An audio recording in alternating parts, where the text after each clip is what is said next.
There's been a lot of talk nationally about the rivalry and the trophy. Was it your intention to pass the trophy on following the game? And do you want to make any comments on that? Yeah, I mean, I don't. But, you know, at the same time, I'm like, trying to maintain my composure here. And I mean no offense, I don't read the articles. I don't read the bad articles, I read the good articles. Okay? Because I'm busy anyway, and I think it would only decelerate me. So I just don't do it. That's me. I get feedback, though, about the information, unfortunately. I wish I could insulate myself completely, but I can't. I really don't understand why the scrutiny would be on me, frankly. 2 years ago, better than 2 years ago, we go to conference meetings. So in that meeting, there's an agenda. So I go to that meeting, my agenda, so we were going to talk about, and we talk about it all the time. It's not anything new, and it's nothing that the ACC, the Pac-12, the Big Ten, everybody does the same thing. You go to the spring meetings, talk about your conference. We don't go at each other, we come together as a group. All the coaches. We noodle all different types of things. Maybe conference brand, conference exposure, conference intrigue. My agenda, so I research it, I think about it, I give things a lot of thought, I go to those things. I talked about rivals, the cities, marketing and branding the cities, rivals and trophy games. With 14 people, including myself.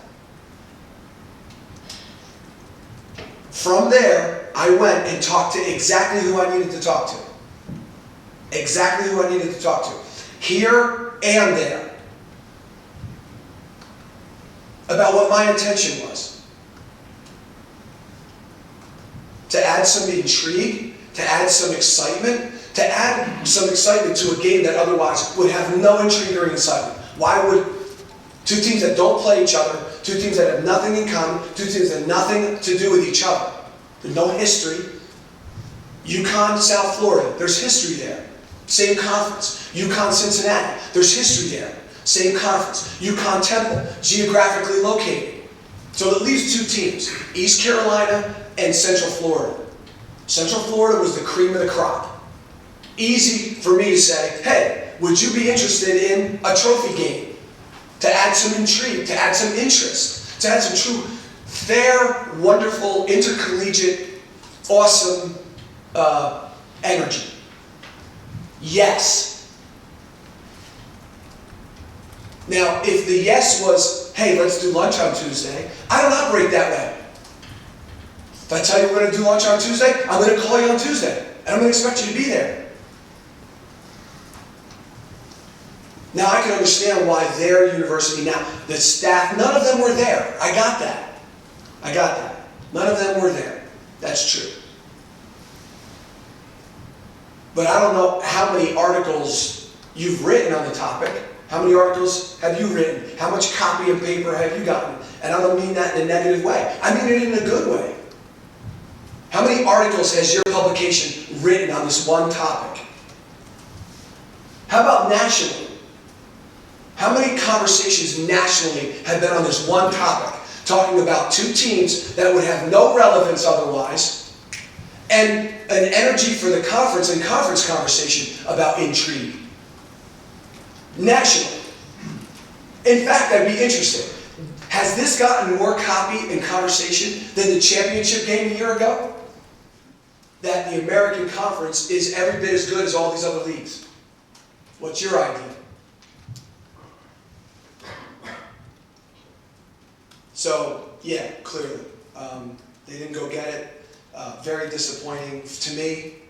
It seemed like a fun thing for kids and young people and young men and 2 years. It just seemed like a fun intercollegiate piece to a game, but apparently not. So I'm good on it.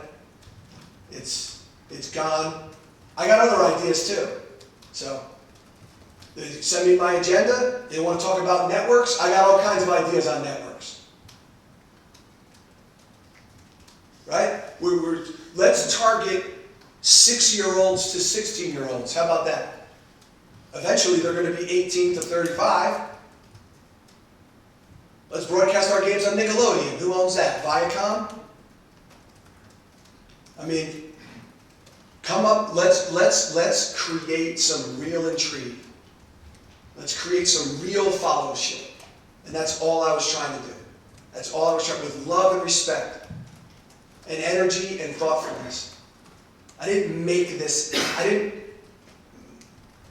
create this thing out of nowhere. Did I think of the idea? Yeah, I did. But this wasn't one-sided until they decided that it should be. And you know why that happened. I'm sure everybody could connect the dots on that one.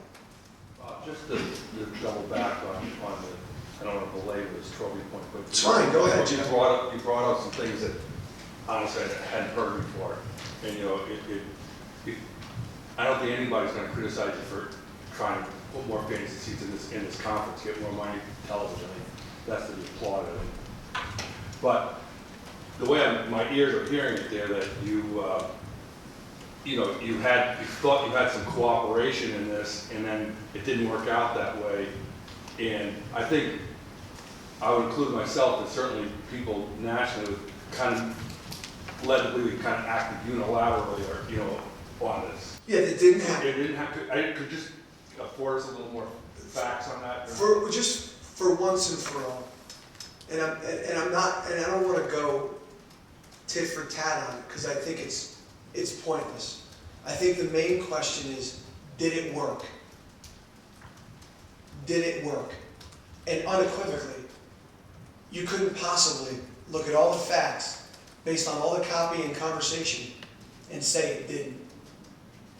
You would have to have your head in the sand. But if we have a conversation, I'm just inclined that if you decide that you're going to come out and say X, Y, Z, I'm just going to eat it. I'm not going to go out and say, he did. I don't do that. I don't operate that way. But once and for all, I had detailed conversations. I noodled the ideas with at least 12 to 14 people at one time. Then I doubled back and made the phone calls necessary. I walked across the street and had the conversation I needed to have across the street. And then I made the necessary phone call. And I had yeses at every turn. And then I went ahead. Was it my idea? Yes. Did I then do the work to go activate it and make it a thing? Yes. Did I do it unilaterally? Absolutely not. Ridiculous. So I haven't felt compelled to say it because I didn't want to have to. And not that I feel like I have to now, but it's obviously not going to be a topic, unfortunately, anymore. Sad. I don't know what the new topic's going to be. I hope there's a new topic. College football is awesome. College football is fun. And all these things add fun. They add intrigue. So somebody come up with something.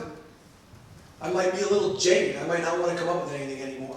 With all the flat-out haymakers I've taken over this. For some reason, it'd be unbeknownst to me. Like, why? The idea worked. And I pose this challenge. What matchup, even including the championship game, has been more widely covered than the conFLiCT? What matchup? Bring it to my attention. I'm very interested.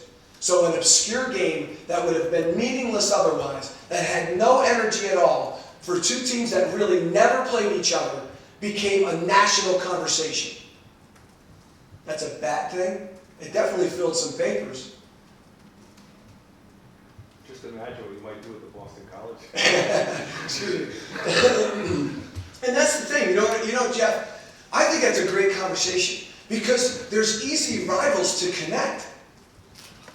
And it's great that we're playing those teams now again because they're easy to connect. What do you do on the games that aren't easy to connect? And we have an awesome conference that's very exciting, but the games aren't easy to connect. It's going to take work to get them connected. And think about how we connected this one, what looked like one person. Imagine if it was actually somebody that had some skill in this area, not some, knucklehead football coach. So, it was well intended, Jeff. I didn't work unilaterally. I tried hard to make it cool for the young people in the two universities, and I apparently failed, so.